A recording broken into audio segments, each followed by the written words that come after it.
Sechet Psachim, Daf Kufraf Hamoud Bet. On va commencer par la dernière ligne de Kufraf Hamoud Aleph, la Mishnah. Yashnu miktsatan yochlu. Kulan lo yochlu. De quoi parle-t-on? Il s'agit d'un groupe de personnes qui avaient mangé le Korban Pessah ensemble. Ils étaient tous réunis autour de la table. Ils mangeaient l'agneau pascal. Nous avons une règle, c'est que l'agneau pascal ne peut pas être mangé dans deux endroits. Comme la Torah nous dit, Bebaït ehad ye'achel. Donc on ne peut pas commencer ici et aller manger ailleurs ensuite. Ou bien d'être avec un groupe, de commencer la consommation du Korban Pessah avec un groupe, et ensuite au milieu du repas, aller terminer la consommation du Korban Pessah avec un autre groupe. C'est Assour. Bebaït ehad ye'achel. Il faut manger dans la même maison avec le même groupe. Mais maintenant, qu'est-ce que nous apprenons comme chidouche dans cette Mishnah? C'est que, de la même façon qu'au niveau des espaces, on est limité à un seul espace, ainsi au niveau du temps, on est limité à un seul temps. C'est-à-dire que si par exemple, on s'est endormi au milieu du repas, donc on a commencé à manger l'agneau pascal, ensuite on s'endort, et ensuite on veut manger encore l'agneau pascal. Eh bien c'est interdit. Pourquoi c'est interdit? Parce que deux temps, c'est comme deux espaces. De la même façon que la Torah exige que Bebaït ehad ye'achel, ainsi, Bisman ehad ye'achel. Alors maintenant, il y a ici un chidouche dans la Mishnah. C'est qu'on nous dit comme ça. Yashnu miktsatan yochlu. Kulan lo yochlu. Parfois, on a le droit de continuer à manger après le réveil, et parfois on n'a pas le droit de manger après le réveil. Dans quel cas c'est permis, dans quel cas c'est interdit? Lorsque tout le groupe s'est endormi, au milieu du repas, tout le monde a fait la sieste, eh bien ils n'ont pas le droit de manger à nouveau l'agneau pascal, car ce sommeil a été une interruption entre les deux consommations. Eh bien c'est interdit. Mais si ne serait-ce qu'une personne est restée réveillée, cette personne elle fait le trait d'union entre avant le sommeil et après le sommeil. Quand est-ce que l'on dit qu'ils n'ont plus le droit de manger au réveil? C'est uniquement lorsque tout le monde s'est endormi. Yashnu miktsatan yochlu. Kulan lo yochelu. Si tout le monde s'est endormi, kulan lo yochelu.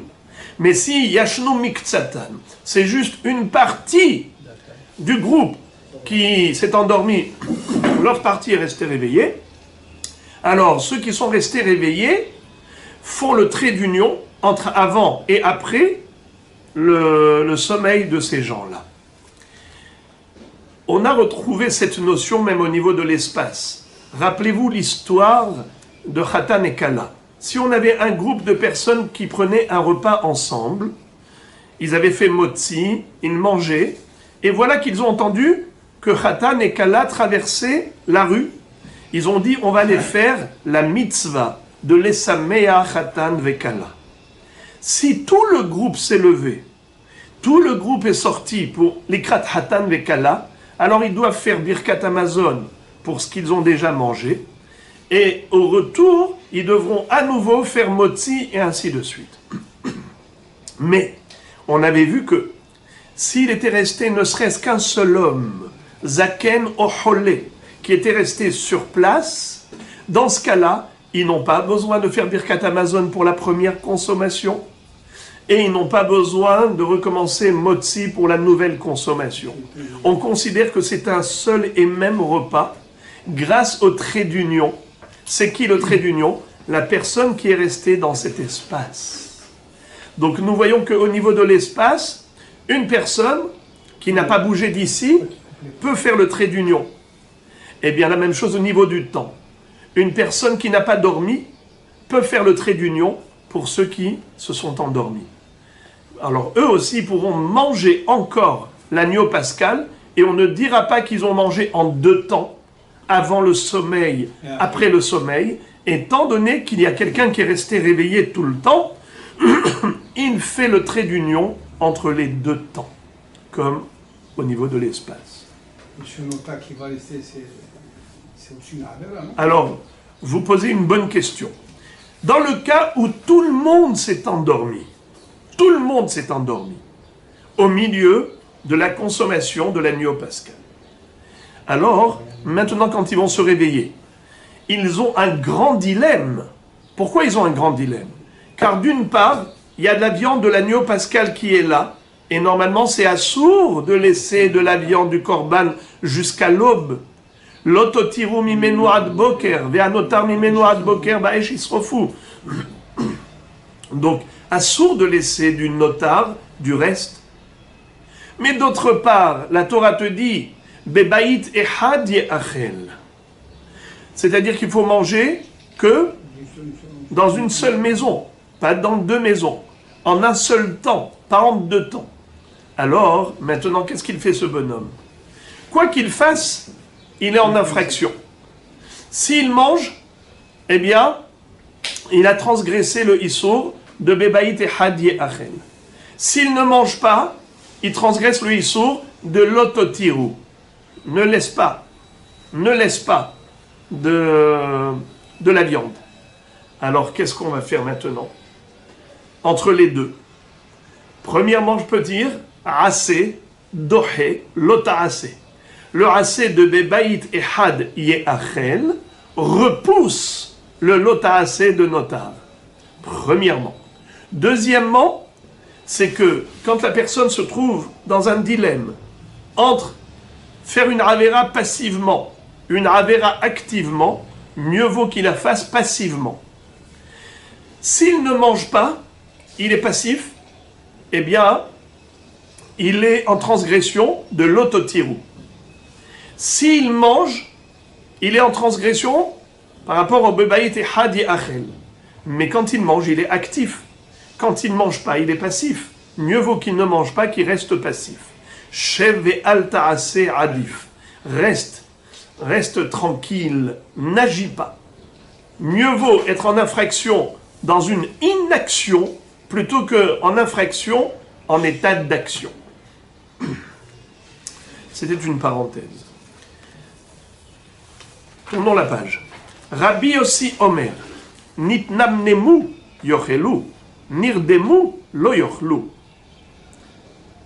Qu'est-ce que ça veut dire? Rabbi Yossi n'est pas d'accord avec Tanakama. Pour l'histoire du trait d'union, il dit non, ça n'existe pas ça. De dire qu'une personne réveillée, elle permet à tout le groupe de continuer la consommation. Pourquoi? Parce que lui est resté réveillé. Mais eux, ils se sont endormis. Du fait qu'ils se soient endormis, pour eux, c'est une vraie interruption entre avant et après le sommeil. Donc, ils n'ont pas le droit de manger. Même s'il y a quelqu'un qui est resté réveillé. Par contre, il est d'accord qu'on peut continuer de manger si on a juste somnolé. On n'a pas eu un sommeil profond. On a eu un sommeil très léger, une somnolence. Si on a juste somnolé, ce qu'on appelle en hébreu nitnamnemu, alors pour un nimnum, pas pour une shena, dans ce cas-là, ça ne s'appelle pas une interruption tranchante. Pour lui, pour Rabbi Yossi, s'il y a eu un vrai sommeil profond, eh bien dans ce cas-là, tu ne peux plus manger après au réveil, même s'il y a quelqu'un qui est resté réveillé. Par contre, si c'était juste une somnolence, no problème. Même si tout le monde a somnolé, il n'y a pas de problème. Moins que 30 minutes ou plus que 30 minutes parce que... Ce dont vous parlez, c'est une question de Shenat Keva, Shenat Aray qu'on retrouve à propos de la Souka. Nachon, on voit que dans la Souka, c'est assourd de dormir, pas seulement Shenat Keva, mais même Shenat Aray. Achilat Aray en dehors de la Souka, on a le droit. Achilat Keva en dehors de la Souka, c'est assourd. Tandis que Shena, pour le sommeil, il n'y a pas de différence entre Shenat Aray et Shenat Keva. Même Shenat Aray, c'est assourd en dehors de la Souka.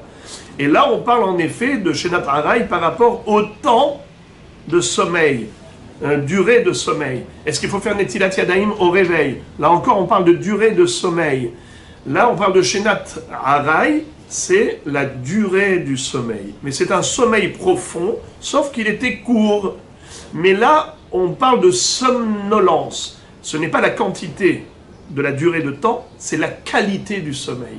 Quelqu'un qui n'a pas plongé dans son sommeil.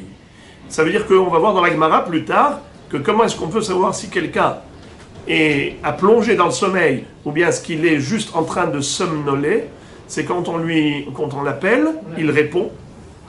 Et quand on lui pose des questions, il te répond par oui ou par non, mais il ne sait pas raisonner, il ne peut pas réfléchir. Mais quand tu lui rappelles, tu lui dis, dis-moi, c'est bien comme ça, que ça s'est passé, c'est bien là-bas, et ainsi de suite, il te confirme. Ça veut dire que lui, il est fatigué, il est en train de somnoler, donc sa réflexion ne fonctionne pas, mais il est quand même là. Il te répond par oui ou par non, et si tu lui poses des questions et que tu lui rappelles, eh bien, il va se rappeler. Dans ce cas-là, ça s'appelle somnoler. Donc c'est une question de qualité de sommeil. Pour Rabbi aussi, tant que le bonhomme répond encore, ça veut dire qu'il n'a pas plongé dans un sommeil profond, donc ce n'est pas une interruption formelle, et donc il peut encore manger le Korban Pessah. Ça s'appelle un seul temps. Mishnah, encore, la Mishnah conclut en disant à Pessah, Ahar Hatzot, Metame et Yadaim. À Pigoul ve'anotar, Metameim et Yadaim. C'est-à-dire, nous savons que les Chachamim ont décrété, comme nous dit la Mishnah à la fin, que la viande d'un korban quelconque, qui était notar, c'est-à-dire que on a dépassé le temps de consommation qui était imparti. Alors, la viande qui reste s'appelle notar. On n'a plus le droit de manger ce reste. Celui qui mangerait le notar, il est chayav karet. Également pigoul. C'est quoi pigoul? Un korban qui a été disqualifié. À cause de quoi? À cause de la marshava. Lorsque la personne a fait la shrita, elle a pensé manger le korban au-delà du temps imparti. Le fait de penser au moment de la shrita qu'on va manger ce korban au-delà du temps qui est imparti, eh bien ça rend ce korban immédiatement pigoul, une abomination. On ne peut plus le manger. Même si après on a regretté et qu'on veut le manger dans les temps, trop tard. Alors maintenant les amis, nous avons une halakha qui dit que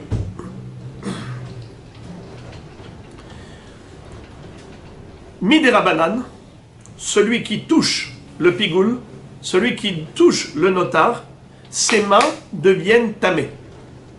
Ça s'appelle Gzerat Tum'a ala Yadaim. Et ça, c'est quelque chose que Hachamim ont décrété, même par rapport à plusieurs cas de figure. Un Kohen qui veut manger de la terouma, il est obligé de faire Netilat Yadaim avant de manger la terouma. Pourquoi? Parce que ses mains sont considérées tamées. C'est que Midera Banane, c'est Tum'a. Et d'ailleurs, ils ont décrété un niveau de Sheni la Tum'a. Pas de Rishon la Tum'a. Sheni la Tum'a. Comment? C'est-à-dire, je dis comme ça, que s'il n'a pas fait Netilat Yadaim et il a touché la terouma, il a rendu tamé. Pourquoi? Sheni, Rosé, Shelishi, Baterouma. Alors, ça c'est en général. Je vous donne un exemple. Maintenant, ici, on parle de quelqu'un qui a fait Netilat Yadaim. Il a fait Netilat Yadaim, ses mains sont nekiot. Et il a touché le notar. Elles redeviennent tamées, Sheni la Tum'a. Ou il a touché le pigoul. Elles redeviennent tamées, Sheni la Tum'a. C'est une xéra. Alors là, on est en train de nous dire que le notar qui rend tamé les mains, Midera Banane, c'est une règle applicable même au notar du Korban Pessah après Hatzot. Et la Gemara tout de suite va nous dire que, qui est l'auteur de cette phrase, qui dit que déjà après Hatzot, minuit, à minuit, le 15 Nissan à minuit, on ne peut plus manger le Korban Pessah. Et il a même un statut de Metame Tayadaim Midera Banane après Hatzot. Si je touche la viande après Hatzot de l'agneau pascal, mes mains vont devenir tamées. C'est qui l'auteur? C'est Rabbi Elazar ben Azaria, qui est en mahloket avec Rabbi Akiva. On connaît cette mahloket. Rabbi Akiva dit que tu peux manger l'agneau pascal toute la nuit. Rabbi Elazar ben Azaria dit jusqu'à Hatzot. Et on va le voir après, que leur mahloket est basé sur l'histoire de Makat Bechorot. Makat Bechorot, ça s'est passé quand la mort des premiers-nés? À minuit, pile. Et là-bas, c'est écrit Balayla Hazé. Et à propos de Korban Pesach, il est écrit Ve'achlu et abassar Balayla Hazé. Rabbi Elazar ben Azaria, il fait une Gzera Shava. Comme Balayla Hazé de Makat Bechorot, c'est à minuit, ainsi la limite de consommation d'agneau pascal, c'est jusqu'à minuit. Après minuit, ça a un statut de notard. Et donc si tu touches, Metamet Ayadaim. Ah ben ça c'est selon Belazar. Bah, Mais ouais. il y a d'autres qui sont... Oui, mais la Mishnah, qu'est-ce qu'elle a dit? À Pesach, Ahar Hatzot, Metamet Ayadaim. Donc cette Mishnah, elle va d'après qui? D'après Rabbi Elazar ben Azaria. Hapigoul, Ve'anotar, Metamet Ayadaim. Pourquoi est-ce que le Korban Pesach après Hatzot, il rend les mains impures, Midera Banan? Parce que ça rentre dans le cadre de la Gzera générale que Chachamim ont décrété en général que le pigoul et le notar sont Metameim et Tayadaim. Eh bien l'agneau pascal après Hatzot s'appelle notar, d'après Rabbi Elazar ben Azaria. Lisons maintenant la Gemara. La Gemara maintenant va se focaliser sur le début de la Mishnah. Rabbi aussi Omer, Nitnamnemu yochelu, nirdemu lo yochelu. Rabbi aussi nous dit, s'ils ont somnolé seulement, alors dans ce cas-là, ce n'est pas un sommeil profond, ce n'est pas considéré comme une interruption entre la première et dernière consommation, ils peuvent manger encore l'agneau pascal après leur réveil. La Gemara demande, Echidame nitnamnem, c'est quoi la définition de somnoler? Qu'est-ce qu'on appelle la somnolence par rapport au sommeil? Amar Abashi, nim velonim, tir velotir. Il est endormi et pas endormi, réveillé et pas réveillé. Qu'est-ce que ça veut dire ça? Kegon, comme par exemple, dekarele ve'ane. Quand on l'appelle, il te répond. Velo yada le ahdure svara. Mais il n'est pas capable de réfléchir et de te répondre lorsqu'il s'agit d'une réflexion. Quand tu vas lui poser une question qui nécessite réflexion, eh bien comme il somnole, il n'est pas capable de réfléchir. Mais si on lui rappelle des détails et on essaye de le faire réfléchir, alors on y arrive. Parce qu'il n'est pas complètement déconnecté. Il n'est pas dans un sommeil profond. Il est encore un peu là. Donc c'est vrai qu'il n'est pas là à 100%, mais comme il est là à 50%, tu es capable d'obtenir des réponses que tu souhaites obtenir en essayant de stimuler sa réflexion. Tu lui rappelles, tu lui dis, est-ce que c'est bien comme ci, bien comme ça? Et là, il te répond, il te confirme. Ça s'appelle somnoler. La Gemara raconte une histoire à ce propos. Abaye, Hava Yativ, Kame de Rabba.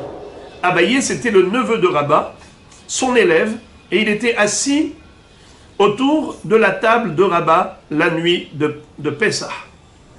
Vous savez qu'à cette époque, il n'y avait plus de Beth Amikdash. Donc on ne parle pas ici de Korban Pessah. On va parler de quoi? On va parler de la Afikoman, qui correspond au Korban Pessah. En effet, la matzah de la Afikoman, on la mange Zecher, les Korban Pessah, Hane'echal, Alasava. Très bien. Alors il a vu que, au milieu de la consommation de la Afikoman, il a somnolé. C'est-à-dire il a vu piquer du nez. C'est-à-dire comme ça, il le voit s'assoupir. Abaye, Havayativ Kame de Rabba, Haza Dekar Namnem. Amarle, Minam Kanaimar. Il lui a dit, Rabbi, vous êtes endormi. Alors ça y est, vous n'avez plus le droit de manger la suite de la Afikoman. Puisque la Afikoman, ça a le même statut que Korban Pessah. Et si Korban Pessah, on ne peut pas le manger en 2 temps, alors on ne peut pas manger non plus la Afikoman en 2 temps. Amarle, Minumi Kaminamnem. Utnan, Nitnamnemu, Yochelu, Nirdemu, Lo Yochelu.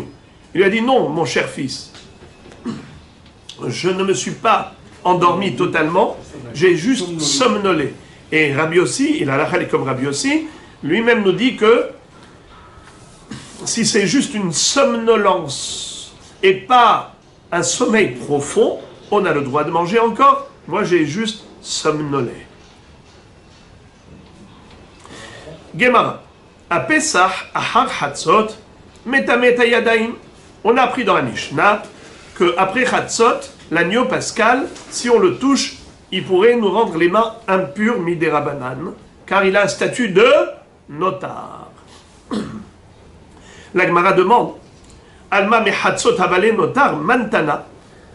Ça veut dire qu'après Hatzot, l'agneau pascal, il a un statut de notar, de reste. C'est qui l'auteur de cette Mishnah? Amar Rav Yosef. Rav Yosef nous dit Rabbi Elazar ben Azariahu. C'est Rabbi Elazar ben Azaria qui est l'auteur de cette Mishnah. Où est-ce qu'on retrouve cette opinion? D'Etania, comme il est écrit dans la baraïta suivante. Ve'achelu et abassar balayla hazeh. Il est écrit dans la Torah qu'il faut manger l'agneau pascal la nuit du 15 Nissan. Ve'achlu et abassar balayla hazeh. Rabbi Elazar ben Azaria omer, ne'emar kan balayla hazeh, ve'ne'emar lehalan ve'avarti be'eretz Mitzrayim balayla hazeh. Ma lehalan ad Hatzot, afkan ad Hatzot. Rabbi Elazar ben Azaria, qu'est-ce qu'il te dit? On retrouve les mêmes mots. Balayla hazeh, cette nuit-là. À propos de Makat Bechorot, Akadosh Baruch Hu va dire à Moshe Rabbeinu, je passerai cette nuit au travers de l'Égypte, et je frapperai tous les premiers-nés égyptiens. Et puis, on retrouve les mêmes termes, Balayla hazeh, à propos de l'agneau pascal. Ve'achlu et abassar, Balayla hazeh. Ils mangeront la viande cette nuit-là. Alors, de la même façon que Balayla hazeh de Makat Bechorot, c'était à minuit pile, ainsi, la fin de consommation du bassar, du Korban Pessar, c'est à minuit pile. Dos et dos. C'est comme ça que Rabbi Elazar, au travers de cette Gezer HaShava, il a fait cette analogie. À Marlo. Est-ce que la nuit s'arrête à minuit? Comment? Est-ce que la nuit s'arrête à minuit? Jamais. C'est minuit. Seulement, d'où on sait que, ici, Balayla hazeh, à propos du Korban Pessah, il faut s'arrêter à minuit, la consommation. Minuit, la moitié de la nuit. Hatzot. On n'a pas dit que c'est la fin de la nuit. On a dit que c'est la moitié de la nuit. Et d'où sait-on qu'on ne peut pas manger de la viande au-delà de minuit? C'est parce que quand Akadosh Baruch Hu il est passé Balayla hazeh, il est passé à Hatzot, il a précisé Ve'avarti be'eretz Mitzrayim Balayla hazeh, et il a précisé que c'était à Hatzot. Amar lo Rabbi Akiva Ve'halo ne'emar v'achaltem oto be'hippazon ad sha'at hippazon, c'est-à-dire vous mangerez l'agneau pascal be'hippazon. Qu'est-ce que ça veut dire be'hippazon? Précipitamment. Quoi? On va manger brrr. Ça veut dire quoi? Tu vas manger précipitamment. Ad sha'at hippazon. Tu dois manger jusqu'à l'heure où on vous a précipité. Quand est-ce que les bénis Israël sont sortis d'Égypte? Le matin. Puisque je leur a dit Ve'atem lo tetz'u ish mi petach beto ad boker. Vous ne sortirez pas de vos maisons jusqu'à l'aube. Hachem avait dit aux bénis Israël. Alors ça fait que les Mitzrim leur ont dit partez, partez, partez. On n'en peut plus. On subit les 10 plaies à cause de vous. La mort des premiers-nés. Partez, s'il vous plaît, partez. Alors il y a eu le Chippazon, on les a précipités. Mais quand est-ce qu'ils sont sortis? Le matin. Alors, dans ce cas-là, tu peux manger le Korban Pessah jusqu'à Sha'at Hippazon, puisqu'il est écrit Ve'achaltem oto be'hippazon. Alors, pourquoi toi tu dis qu'à Hatzot, déjà, on ne mange plus avec ta Gezer HaShava? Alors il lui a dit Mken Matalmud Lomar Balayla, ça veut dire que lui, Rabbi Akiva, il faut qu'il réponde à cette question. Pourquoi la Torah écrit Balayla hazeh? Matalmud Lomar Balayla, Yachol Yehen Echal Kekodashim Bayom, Talmud Lomar Balayla. Balayla hu ne'echal ve'eno ne'echal bayom. C'est-à-dire que la Torah, quand elle a écrit Balayla, c'est pas pour te dire jusqu'à minuit. Comme a dit Rabbi Elazar ben Azaria, Balayla hazeh, Balayla hazeh. Pas du tout. C'est pour t'enseigner quelque chose que tu aurais pu ignorer. En général, un korban, il se mange pendant combien de temps? Le jour déjà du sacrifice. Dès que je l'ai abattu, le Kohen, qu'est-ce qu'il a fait? L'aspersion, la combustion des graisses, et après on mange. Alors nous, on aurait pu croire que le Korban Pessah, c'est comme tous les Korbanotes. C'est-à-dire que tu peux le manger déjà le jour du sacrifice, l'après-midi du 14 Nissan. C'est pour ça que la Torah vient te dire non. Ve'achlou et abassar balayla hazeh. Balayla, la nuit, pas le jour. C'est ça le chidouche. Mais pas pour te limiter à Chatzot. Alors la Gemara demande, Rabbi Akiva, hay hazeh, may avidle. D'après toi, Rabbi Akiva, il aurait été amplement suffisant d'écrire Ve'achlou et abassar balayla. Parce que le pasouk, d'après toi, il vient juste exclure Bayom. Nahom. C'est ça ce que vient faire le pasouk. Il vient exclure le Yom. Alors, écris Balayla. Pourquoi tu as écrit Balayla Hazé? Hazé Mayavidle, mi ba'ele le ma'ote, Laila aher ou de'ata. Sal kadata chamina, ho'ilu pesach kadashim kalim, ushlamim kadashim kalim, ma shlamim nechalim li shne yamim ve'laila echad, af pesach, okim lelot bimkom yamim, ve'yehen echal li shne lelot ve'yom echad, katav rahamana hazeh. C'est-à-dire, s'il y avait écrit juste V'achlu et abassar balayla, alors j'aurais pu croire que c'est vrai, que Laïla, ça vient exclure le jour précédent. On mangera à partir du 15 Nissan, la nuit du 15, et pas la journée du 14. Mais j'aurais pu encore me tromper et croire que le Korban Pessah, c'est un Kadashim Kalim comme Shlamim. Shlamim, Kadashim Kalim. Le Korban Shlamim, c'est de Kedusha légère. C'est pas Kodesh Kadashim. Pessah, c'est Kadashim Kalim, d'une Kedusha légère. Donc c'est pareil, c'est semblable. Alors j'aurais pu penser comme ça. Combien de temps a-t-on pour consommer Shlamim? Shneyamim velayla ehad. C'est quoi Shneyamim velayla ehad? Jour, nuit, jour. Le jour du sacrifice, la nuit qui suit, le lendemain qui suit. Jusqu'au lendemain soir. Tandis que le Korban Pessah, j'aurais pu penser que le Korban Pessah, c'est quoi? Jusqu'à quand je peux le manger? En fait, c'est juste l'inverse. Non pas jour, nuit, jour, mais plutôt nuit, jour, nuit. Alors, c'est comme ça que j'aurais pu croire. La Torah vient te dire non, ve'achlu et abassar balayla hazeh, ve'lo halayla hasheni. Si la Torah n'avait pas écrit le mot hazeh, cette nuit-là, j'aurais pu penser que on peut manger 2 nuits. Pour ça qu'on écrit balayla hazeh, une seule nuit. Voilà comment Rabbi Akiva t'explique. La Gemara dit comme ça. Rabbi Elazar ben Azaria, amar lecha milot otiru ad boker nafkaha. Rabbi Elazar ben Azaria dit, je n'ai pas besoin du mot hazé pour cela. C'est pour cela que moi j'utilise le halayla hazé pour la Gzera Shava. Car si c'était pour exclure la deuxième nuit, de toutes les façons elle est exclue. Comment? Parce que c'est écrit l'ototiru mimeno ad boker. Faut pas laisser jusqu'à l'aube la viande. Donc c'est sûr que la deuxième nuit, elle est exclue, puisque déjà, jusqu'à l'aube, c'est assour. Mais Rabbi Akiva, comment il va répondre à cette belle question de Rabbi Elazar ben Azaria? Rabbi Akiva marlecha, ilo katavra hamana hazeh, hava amina, mai boker boker sheni. Waouh! Rabbi Akiva te dit, s'il n'y avait pas écrit hazeh pour préciser, on aurait pu penser que, qu'est-ce que ça veut dire l'ototiro mimeno ad boker? On parle du deuxième boker. J'aurais pu penser nuit, jour, nuit.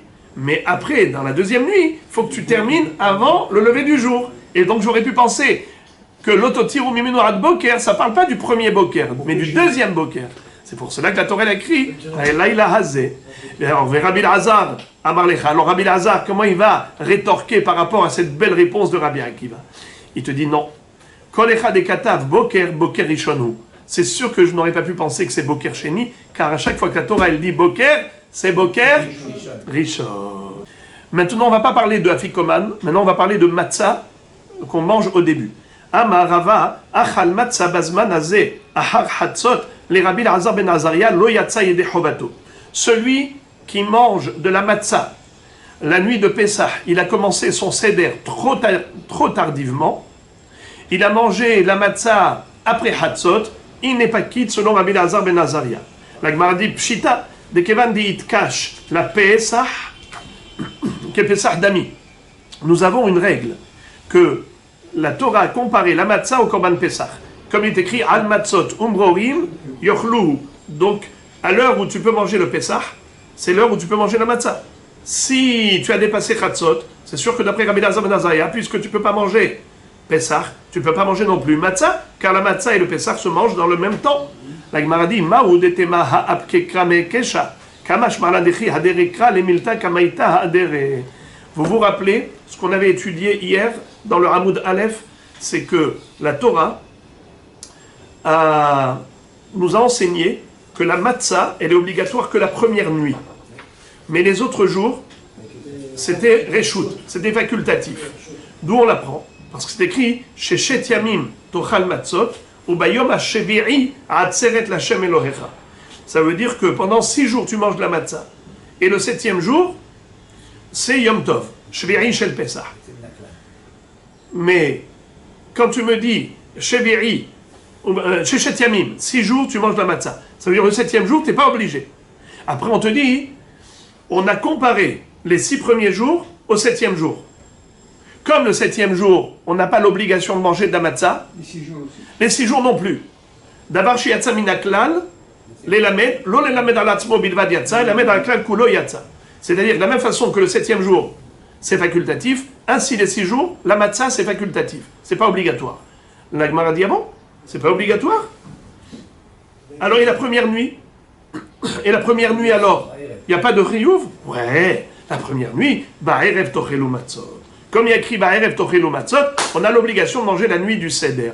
Mais dès le lendemain matin, c'est-à-dire pas la nuit du seder, 7 jours, c'est facultatif. Alors, regardez comment c'est beau. La Gemara dit, Maoudete maha apkekra mehekesha, kamashmala dechi ahdere kra lemilta kamaita ahdere. On aurait pu penser que, étant donné que on a appris que le din de la matzah est indépendant du Korban Pesach, puisque Korban Pesach, c'est, comment on appelle ça, Korban Pesach, c'est obligatoire, matzah, c'est facultatif. Comme le 7e jour, c'est facultatif, ainsi, les 6 premiers jours, c'est facultatif. Alors, on aurait pu penser que, dans ce cas-là, la matzah, c'est pas comme le Korban Pesach. Le Korban Pesach, il a des halachot, jusqu'à Hatzot et ainsi de suite, c'est obligatoire. Mais la matzah, elle, c'est un autre din, pas comme l'agneau pascal. La preuve, c'est que c'est reshoot. Alors il te dit, non, c'est reshoot que les 7 jours depuis le matin du premier jour. Mais la nuit, comme la Torah t'a dit, Ba'erev tochelu matzot, alors elle a ramené la matzah à son état d'origine, à la case départ. C'est-à-dire, comme la matzah se mange avec Korban Pesach, elle avait le même din que Korban Pesach, alors bien qu'à un moment donné, on a dit la matzah, les autres jours c'est reshoot, alors on aurait pu croire que ça y est, la matzah, elle n'a plus le même din que l'agneau pascal. On te dit non, Ahderekra. La Torah, elle a remis la matzah à sa place. Ça veut dire quoi à sa place? Comme le Korban Pesach. Al matzot umrorim yochlu. Et donc de ce fait, si Pesach c'est jusqu'à Hatzot, la matzah aussi c'est